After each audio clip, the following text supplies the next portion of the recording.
and welcome to Wildly Curious, where the questions are unhinged, the science is real, and honestly, we're just getting started. I'm Laura. And I'm Katy. And... Ever wonder why a bat might glow? Or how frogs made it to space long ago?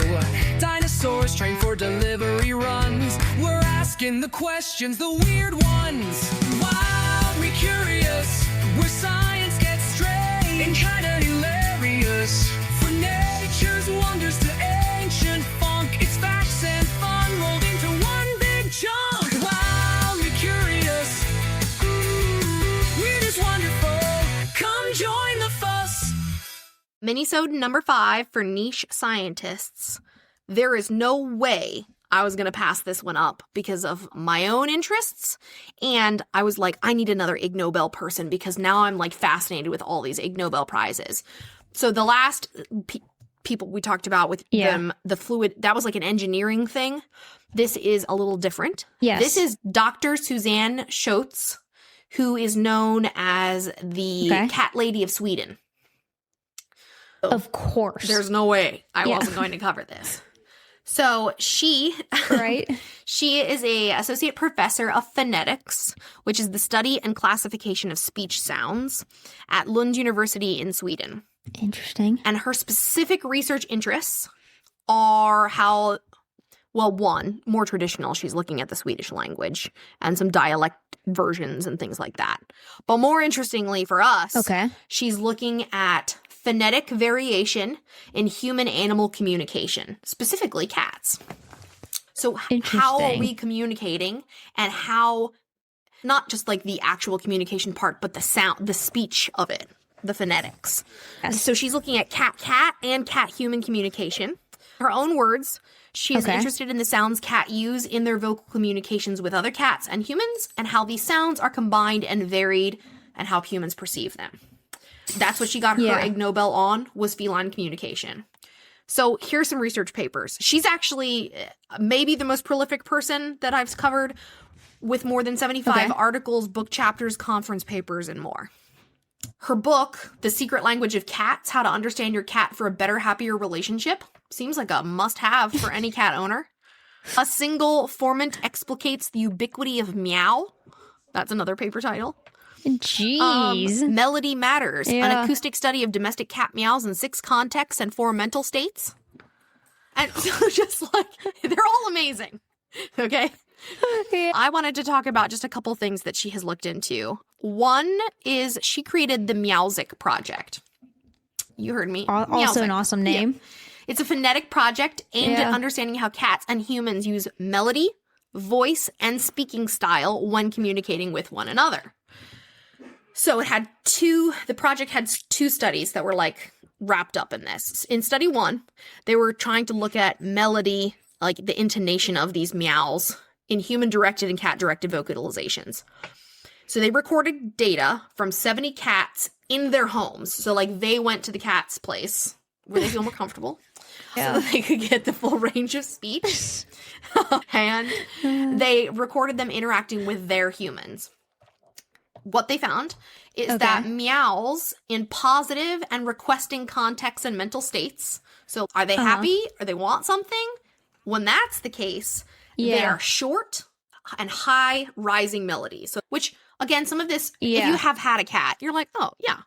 You get, that makes sense. And then meows in negative contexts and mental states, usually when they're going to the vet when they were studying them, that is characterized by long and a low falling melody. So, like, so,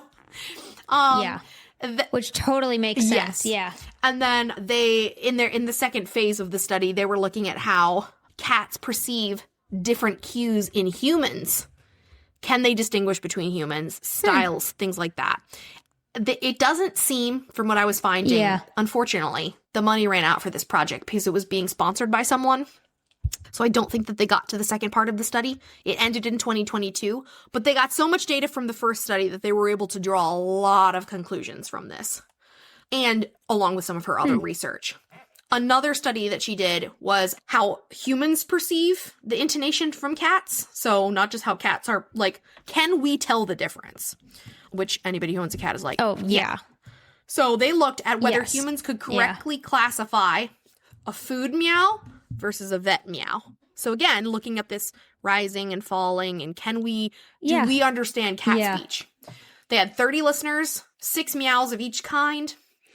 And in general, most listeners were overall listeners were able to identify. Were they cat owners? Were they all cat owners? But those with the past cat experience were practically flawless in identifying them.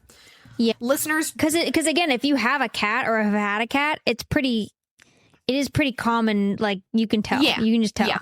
Listeners also reported that some meows were very easy to classify while others were more difficult. And so by looking at the results of this, it suggests that cats might use different patterns when interacting with humans, and we know that. So in general, from all of her research, what does any of this mean, and why does it even matter? Why do we need to know what cats are saying and things like that? Yeah. Well, what's cool is that cats do use melody and intonation to express their emotion just like humans. When I am excited about something or happy, I'm going up, right? You get squealy. And then when you're upset, you're going down. So we do that. Cats do that.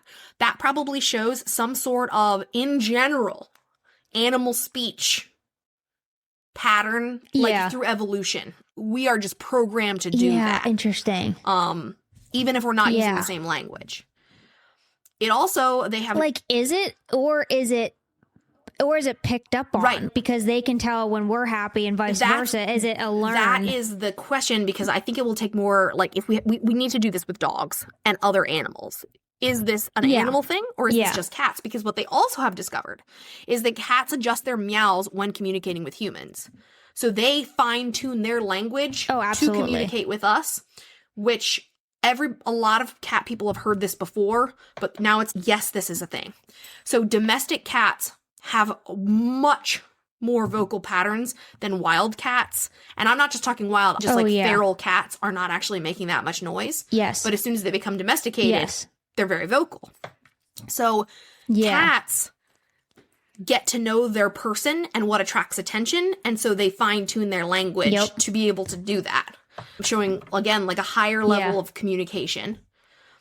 Humans can tell what cats mean just from the sounds that they make. So across language, we, as humans, are also able to perceive such a thing.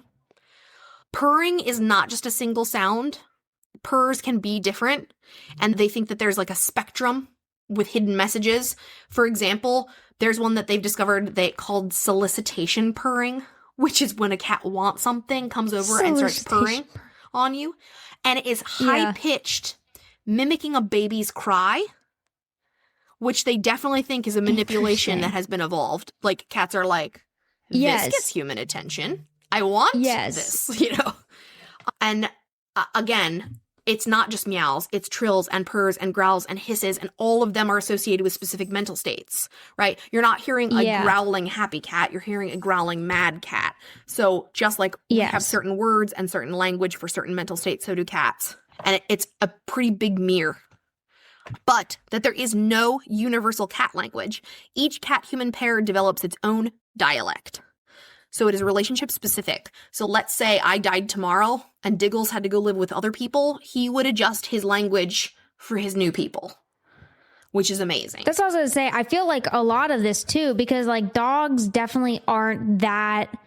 I don't know, other than saying intelligent, because you can definitely tell there's a huge intelligence difference. And is it the manipulation aspect of it? And not that manipulate is, so I don't want anybody to think manipulation is a bad thing, right?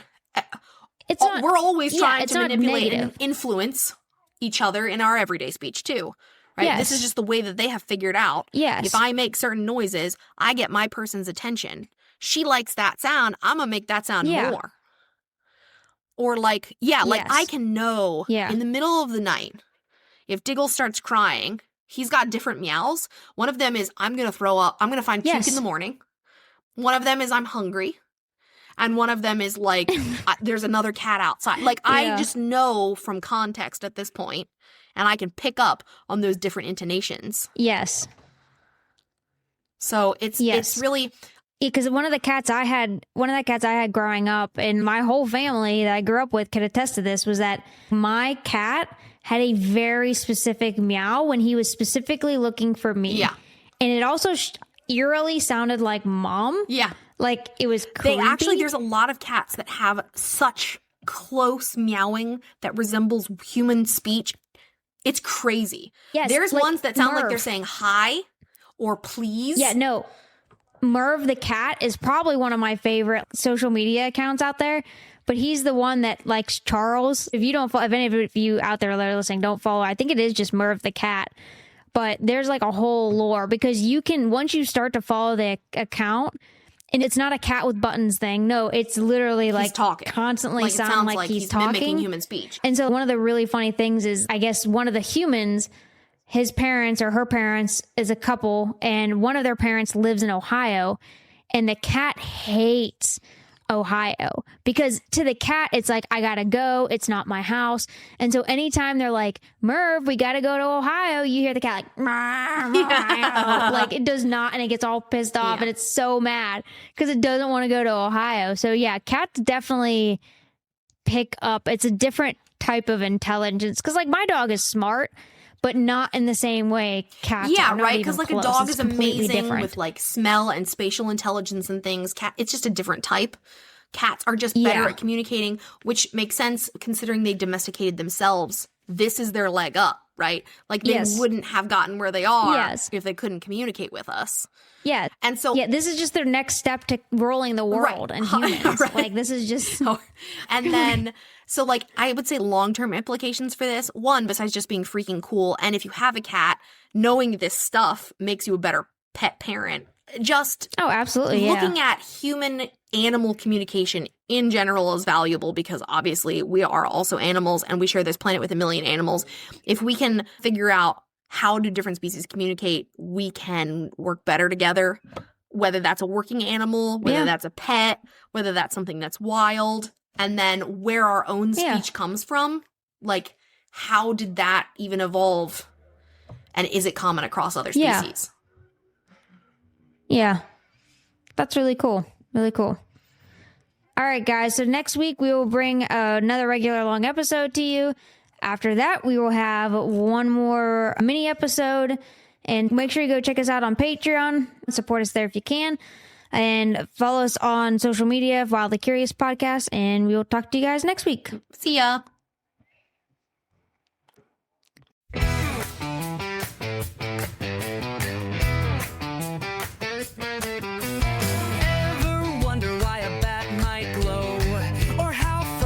To space long ago, dinosaurs trained for delivery runs. We're asking the questions, the weird ones.